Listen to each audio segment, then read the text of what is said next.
Just wanted to say, I heard the news. France, the country, is spending 8 billion, that's with a B, $8 billion to try to decrease their bed bug infestation.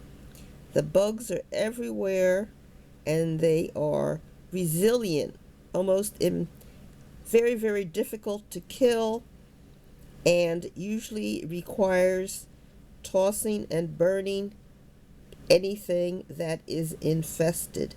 They can hide in sofas, chairs, movie theaters, transportation seats, everywhere. And France is having a huge, huge problem. That's $8 billion for trying to get the bed bug population down.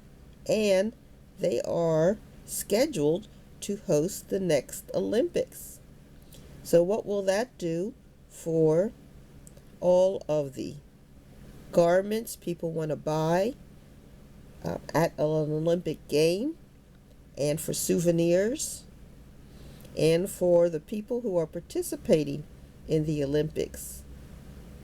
All of their stuff, their suitcases and so forth, will get infested by bed bugs, according to the news from France. So what do you think? Bye.